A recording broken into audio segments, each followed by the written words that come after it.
Good morning, everyone. Welcome to the Charity First Handicapping Challenge. This is the semifinals. One of our two contestants are going to make it to the finals tomorrow, and we got two of the best. Chappy is on assignment, so he is not going to be joining us today. But both of you guys feel like you're all part of my team, all part of our team, and it's great to have you guys here.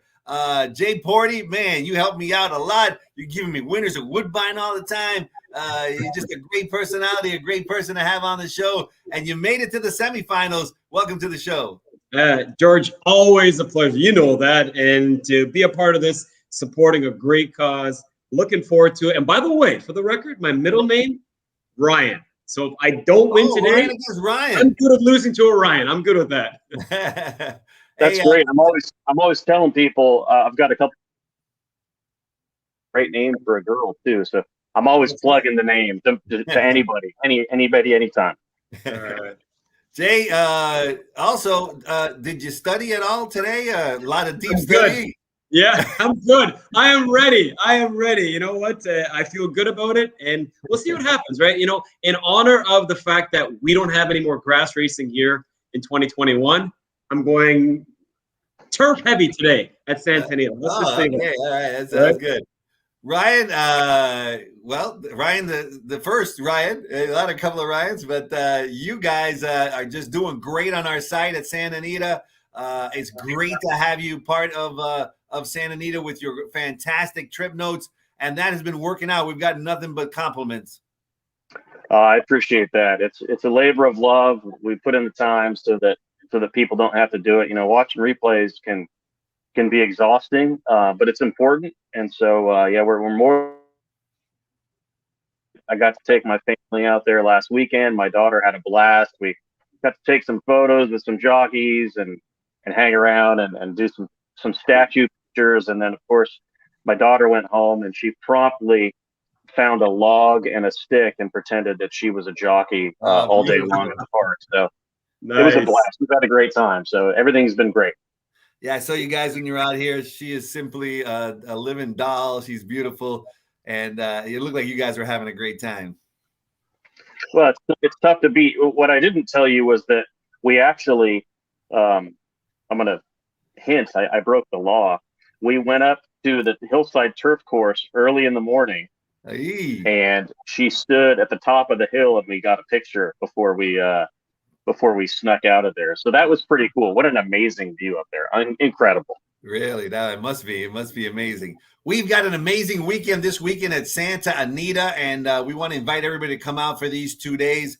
Post time today and tomorrow, since we have 10 races and it's kind of getting a little bit darker earlier, is going to be 12:30 instead of 1. So for you guys that didn't have the changes, 12:30 is going to be first post time today and tomorrow. And tomorrow we've got a huge day. If no single ticket person wins the pick six today, we're going to have a carryover and a mandatory payout tomorrow, and that pool could reach over $5 million. It's only a 20-cent bet. I know I'm going to get involved in it. A lot of people just wait until mandatory payout day to get involved.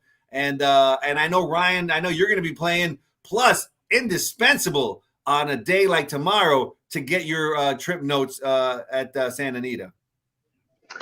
I'm going to be playing it today, too. I like a couple bombs. So you never know. I mean, sometimes these things get hit the day before, too, because everyone kind of just sits and the pool doesn't get very, the combinations are a little bit, they're fewer than what they might normally be. So, and even if you hit it, I'm going to jump in and have some fun today. Yeah, today a lot of people, I think, have that mindset of like, I'm going to play it the day before because it's not going to be 5 million people that I'm going up against. And if I hit the ticket by myself, I'm going to take down this whole, So a lot of mindset is people playing today. A lot of people are playing today, Jason. Yeah, and that's the way to approach it, right? I mean, quite often when you're having a mandatory payout, even I find the day afterwards, the pool is still significant. It's nothing like, as big as it would be for the mandatory, but still, you can still, walk away with a cool $5, $6, $7, maybe $10,000. So yeah, playing ahead sometimes, that can be the smart thing. It could be the smart thing. All right, we're gonna find out which one of you two guys is the smart thing here today, because one of you two is gonna move on tomorrow to be going for the championship, and all the money that we raised is gonna be going to the Winners Foundation. you could donate at winnersfoundation.org. It's a great organization. It helps people on the front side, people on the back side. It started out originally just helping people that had like either a drug problem or some kind of an abuse problem, but it's really spread out, and it's helped people with marriage and this and that. It's just a phenomenal organization, and we are privileged to raise money for that organization. Let's see if we can make some money, not only for Winners Foundation, but for the winners that are going to be watching us today and putting money down maybe on that pick 6. We'll start with you, Jason, who you say you're going to go turf heavy. Where's your $100 win bet going? $100 win bet. Okay, we fast forward right to the main event today, right? And that goes as the 8th, if I'm not mistaken. Yeah, the Autumn Miss. That's a flat mile, obviously a 2-turn event there at Santa Anita. And for me, that's the key. 2 turns. I like Burgoo Alley. Last time out, stutter step beginning, and I realized the eventual winner of that race, Zero Tolerance as well, didn't have the greatest of beginnings. But for me, Burgoo Alley, 3rd jump, bobbled, and then rushed up. And I hate seeing that. I think when you have a bit of a bad start, just take it easy, just gradually move up. Anyways, rushed up, and then was okay. Didn't live up to the favored billing, was down on the inside, still had a chance to win. It came up a little bit short, but I just kind of feel like a sprint is kind of rushing her. Now you get to go around 2 turns. She's going to relax for Rispoli. I think she's got a chance to turn the tables on Zero Tolerance, and the price should be a little bit better today, with some perhaps going in a different direction after she disappointed as the chalk. I think she sits a perfect stalking style and pounces. And yeah, I'm going to go with Rispoli and D'Amato, Burgoo Alley. $100 to win on that one. Bit of a surprise in the main event today. All right, Burgoo Alley, you got the Sultan of Sod, as I call him, Phil D'Amato, who just all he does is win on the turf. And Rispoli, I mean, if he's one of the best turf riders in the country, really. I mean, I think that he does better on the turf than on the dirt, and second only to Pratt there. So Jason is going to take that lead with for Team George O. And well, I think I'm locking up. So you got $100 to win. Where are you going and why? Well, I'm not as creative as Jason, so we're gonna head in to race number 7, and we're gonna fire on number 2. This is the Little Red Feather filly. I had a big trip note on her at Indiana when she was formerly trained by Brad Cox. She broke bad. She rushed. As Jason was just saying, that's not what you want to see from someone that doesn't break well. And she got brave to split horses, and she ran well. She ran a winning race. She put away the other speed despite breaking poorly, and just got run over by a deeper closer. She was best on that day. So I actually cheated a little bit. I called Billy. He says that she's live. He doesn't think she's a lock, but he does say she's doing well. And that's enough for me. So race number 7, I believe it's the 2. Head Start. Yep. All right. Well, since Chappy's not here, I got to be Team Chappy and Ryan. We're gonna kick Jason's butt. Yeah, Ryan, we're gonna kick his butt. He's going down. You're going down, Jason. All right, let me get back my George O hat and get back to Jason. There we go. Yeah, I go back and forth. I got to root for both of you guys. Yeah. All right, you got an Exacta going on. $100 straight, ice cold, or $50. A couple of $50 Exactas. What are you doing with your Exacta, Jay? For my Exacta, I'm going to go to a race where I feel like a bunch of different things could happen, but I also feel confident that, those 2 horses, if they step up, should be the ones to get it done. As I flip through my pages there, it's the 3rd race. We're going once again on grass, 6 furlongs. And I realize a lot of people are going to go in the direction of Thrilling, Rispoli riding for Mike McCarthy. That one coming off a stakes event try, 21.43, though, obviously legit fractions. And this horse was right there, battling for it, head and head. And that looks to be the speed of the speed. But I'm very intrigued by this Peter Miller horse off a long layup over a year. And we've seen Miller win with these types before. Maxim Strider. And the fact that Valdivia is riding, I'm a big time fan of his. Adding Lasix. The works are, your works cannot get any more steady than this. And for me, steady enough. Some will say they can be steadier. Maybe you're right. But I think off the layup, Peter Miller's going to have this one ready to go. And I think this horse gets a perfect stalking style setup. So I'm going to box the 4 and the 7. I think the one to catch is Thrilling. If Maxim Strider comes back, could be good to go. Fires fresh off the bench. it could very easily be 7-4. So I'm going to say it shows up 7-4, but just in case, I'm going to box the two of them. I'll go with the 4-7 box in that third race. 4-7, and the fourth thrilling comes out of that zero tolerance Burgo Alley race. So that's going to be some key runners for you coming out of that same race for you to be successful here today. And Peter Miller, he just wins with everything. He wins with layoff horses, new horses, fresh horses, claiming horses. Goodness gracious, that guy, he's just incredible, Peter Miller. All right, with that, I think I've lost you. We're going to kick some butt, Jason. Ryan, we're going to kick Jason's butt right now. I can hear Jason laughing, but I can't see George. Right, he's rooting for you now, Ryan. Waiting for you, Ryan. You got Can you hear us? I can now. I got you. We're back. Right. You got an Exacta to play with, and where are we going with that Exacta? We're going to go to race number 1. I just think Mucho Unusual is a monster. He's drawn well. He loves Santa Anita. I like this nice, steady work pattern. I think he's going to fire, and I think he's just a little bit too good for this field. So we're going to put him on top. And then I've got a couple underneath that I thought are logical. She's Our Charm just had a miserable trip last time from start to finish. She always wants to be forward this time. I've always been a fan of hers. She's real game. And then I also like Fast Jet Court, who I thought maybe bounced a little bit off of that U.S. debut. Was teed up and didn't have the best of journeys. So I'm going 1 over 5-6 in race 1. I didn't think a whole lot of the others. And I think if Mucho Unusual can hold off one of those other two, I should be able to hit that exact. Starting out with Flavian Pratt on Mucho Unusual, who certainly looks good. Certainly looks like the class been on a steady diet of graded stakes races.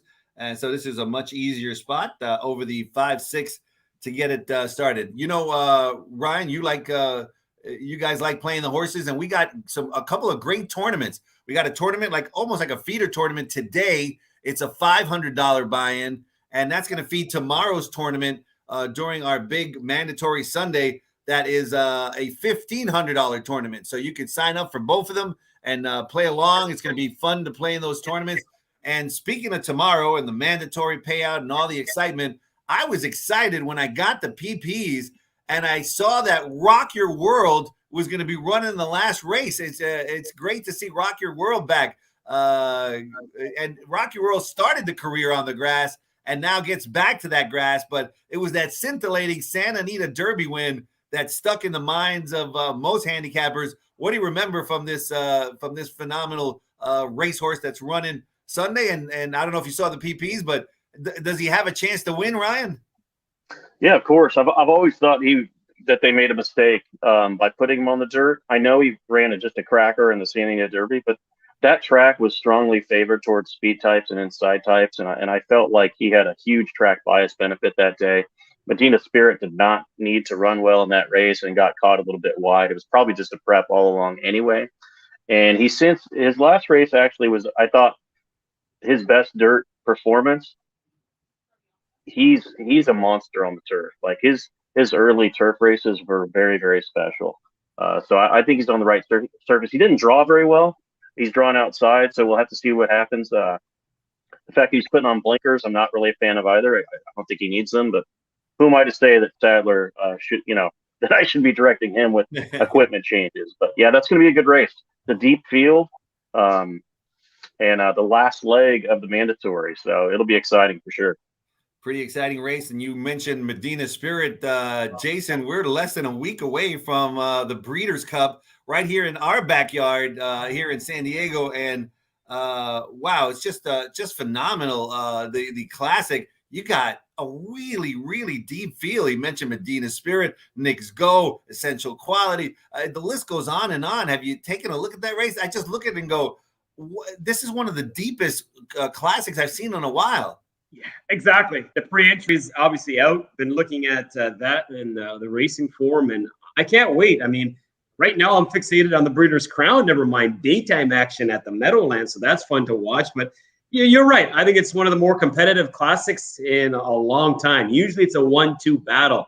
You know, you go back to years prior, you get a solid contender, and then you have one that's kind of rising up in the ranks that's, you know, may offer some big time opposition, but you can make a case for a bunch of them. Yeah, you're right. I can't wait. It's going to be phenomenal. Delmar, always a beautiful backdrop. This year should be no different. Of course, Ryan is just, you know, in the lap of luxury. I'm just a little bit jealous. Yeah, Yeah, you know what? It's beautiful. Yeah, he's between Santa Anita and Del Mar, so he's right, right smack in the middle. And of course, the BCBC is a big tournament. A lot of people go for that, but you know, you can play the tournaments that we have here. Again, we've got a $500 tournament today. There it is, right there. You can play at Express Bet, the Santa Anita Challenge, and you're going to win a seat. I think last time there was like 4 or 5 seats that were given for the $1,500 closing day challenge. Huge prizes, and then you know, you could use that money that you win on Sunday to maybe play in the BCBC, which is got a big buy-in. But here's the closing day, $1,500 first Santa Anita closing day challenge, a big contest. BCBC seats are available, NHC seats, plenty of cash, and you can play either right here at Santa Anita or at ExpressBet. You can go to expressbet.com/tournaments for all the information, but a big weekend here, closing weekend at Santa Anita, and it's going to be fun. All right, let's see who's going to be back tomorrow. I think the Daily Double could be key. Jason, where are you going with your Daily Double? Ryan brought up some beautiful points there with the returning mare, Mucho Unusual, and this is the horse I was talking about in terms of the steady work. Every 7 days, it doesn't get any steadier than that, right? So you look at her, she's a Grade 1 winner, lays over the field. I'm not expecting a big number on the board. I'm just trying to get on the board with the meets leading rider, Flavian Prat aboard. And yeah, I know it's just a comeback spinner on the track, but I think she's going to be tough to beat. Yak Teen's got a couple wins at the meet, one with Pfeiffer, one with Cedillo. Hasn't had one yet with Pratt. They haven't teamed up. This is the first time. I think she's in a perfect spot for a return engagement. So I'll put the 1 as the first part of my Daily Double. Go to race number 2. I'll put the 4 on the back end of it. Smile for me. Hernandez is going to ride. Last time out, just couldn't hang with the winner, but didn't disgrace herself. Was, you know, best of the rest, and that was in for 20. I think this horse, you know, speed figured wise, matches up well. Stocks, closes, and should be able to get it done. I'm not going to light it up or break any bulbs, Georgie, in the infield board there in terms of the payouts, but maybe just to get off on the right foot. I'm going to play $100 Daily Double, 1 and 4. All right, ice cold Daily Double, and it's going to be 1-4. Ice cold. Actually, Dave Weaver won our poker championship that we had here. We had a great time in the poker game, raising money for Foals of Honor. Great charity right behind me, and Ice Cold did win that. And I actually got to meet. You talk about you've been on JJ Hernandez. His brother was there, and his brother's going to start riding soon. So his brother's I didn't know that. But JJ Hernandez's brother is going to be is a jockey and is going to be riding too. So that was pretty darn cool. All right, Ryan, we got a Daily Double going. Where are you going with it?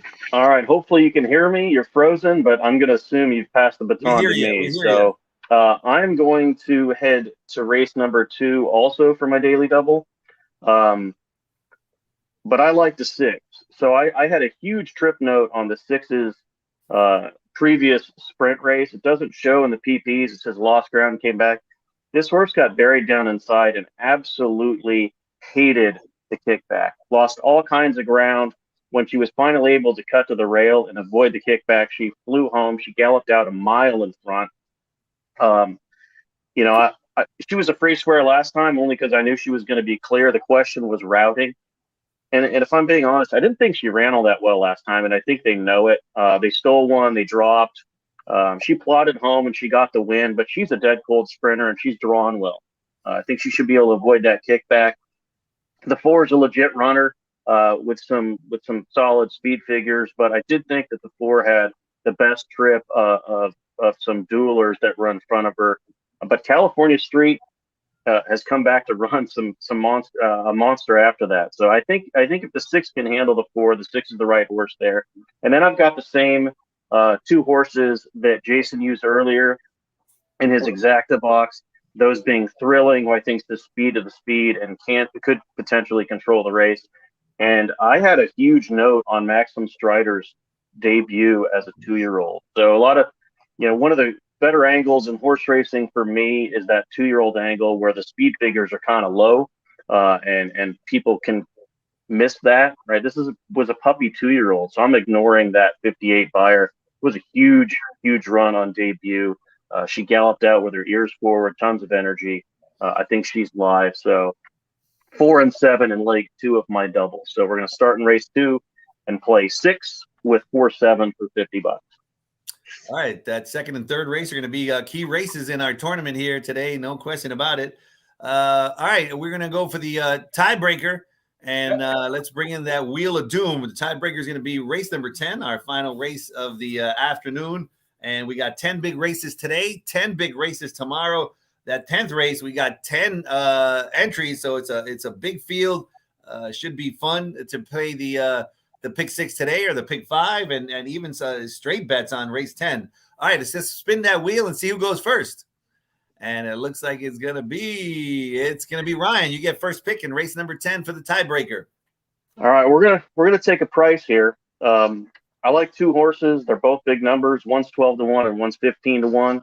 Worked out for us last week. We got through off of a tie break. Yeah, you did. Beautiful. Yeah, it was 15-1. So we're gonna do the same thing. Let's go to number 6, Abida. She's made a mess of the start in at every beginning. It may happen again. She's taking blinkers off. Maybe it'll wake her up a little bit. I don't know. But I'll say this much. Sometimes these riders, they know they're beat and they give up. And not only did she lose probably 4 to 5 lengths at the start, but this one was given an absolute jog home ride for more than a quarter of a mile, and she was keeping pace with the field in the lane. So I think he was just saving for another day. JJ gets back on. I think she's live on the drop. It is a lateral drop moving from the open state bred to from the state bred protected to the open 50. But I think she's live and she's a big number, and I'll be placing some live cash wagers on her as well. Hey, don't think our handicappers don't want to win. They want to win really bad. You know, some of them can play off like, oh yeah, just another day at the office. They want to win. Carl called me. He was like, I can't believe I lost the tiebreaker, and he had the long shot. He was like really livid. He was like, I can't believe it. I thought I had him. It was great. That day was great. Anyway, all right. So you got some easy pickings here, or maybe not. You never know there, Jason. Who you going tiebreaker? Yeah, I know. Well, I'm all the favorites on board. He left all the favorites on board. Yeah, and I don't like favorites, to be honest, but I'm going to go travel smart. You would think Flavien Prat does a lot of riding for the Miller Barn, would have his choice of the 2 in here because Peter's got time at draft as well. Joe Bravo's going to get that call there. But yeah, race once showed, okay stuff in that debut. Quickly scampers onto the grass. There's some turf in the pedigree there. The works are smart enough on the comeback trail. So I'm going to go chalk. I'll go with the 3 travel smart in the finale. All right. There you have it. That's all the picks from our players here. And hopefully you guys are paying attention because a lot of times you can make a lot of money listening to our handicappers. Jason, I love betting Woodbine. One of my favorite tracks, of course, is Woodbine Mohawk. I love playing that one as well. So thank you so much for being here on the show. Anytime. Appreciate it. You call, I'll answer. Ryan, best of luck, bro. That's likewise. Ryan, once again, you can get the Trip Note Pros on the Santa Anita site, and you do a phenomenal job. How about for Breeders' Cup? Where can we get the Trip Note Pros? Just get straight into the website, tripnotepros.com. Sign up. Signing up is free. We'll give you a highlight horse every now and again, just for free, just for showing up. That's going to be a good one. I'm actually going to start digging into that on Sunday night after I take my daughter trick or treating. But there are hundreds of trips to go through, so that one's going to be it'll be a big investment time for us. It'll be good for everybody. All right, you got your work cut out there, and you can get Ryan's work for free for the last 2 days at Santa Anita right here at santanita.com. So take advantage of it, especially tomorrow. Again, we got that mandatory payout. Could end up being in the neighborhood of $5 million, and we got challenges. We got a $500 tournament today, $1,500 tournament tomorrow. Post time's 12:30 today and tomorrow. I want to thank both our guests, and we'll see one of you 2 guys tomorrow. You guys have a great day. You as well. Appreciate it, Georgie. All right.